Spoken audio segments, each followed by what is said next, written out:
Efa miemtra lava ny daty napetraka ampandehanana ny teleferika no misy antsika ankehitriny saingy mbola tsy mandeha izany hatramin'izao.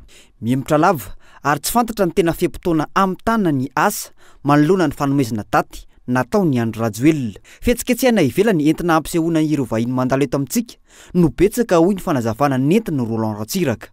Famodina lefa fotsiny amin'ny 26 juin alefa tao kilalao io. Oui, 180 millions de dollars. Arendrina le téléphérique. De afapo zareo. Afapo le ministre namaly anao io de titan'ny Roland Ratsiraka io. Non, investissement midona mirindrina ianao. Voilà.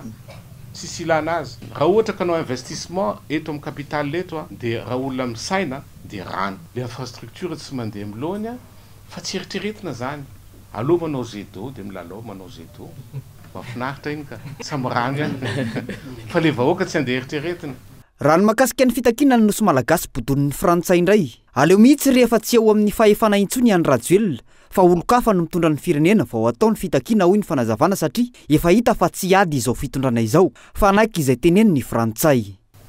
Vola foana neny anareo vola foana zay mpamila indemnisation alohan'ny anaovana fanapa-kevitra hoe atao ahoana le zay ny henoko mangataka indemnisation Andry Rajoelina sy ny ekipany ka nenahy ny hevitray ary nampitainay tamin'ny filoham-pirenena frantsay raha mbola io fitondrana io eo de ajanona aloha zany Ilze Barsa zany de manome zay toky fa hiaro an'le firenenany ny fanapa-kevitry n'le fitondrana manaraka fa raha mbola ty fitondrana ty na ankaiky ny ty fitondrana ty dia fangorokarena fanapara-pahefana zany no ainy atao de manao communication lainga.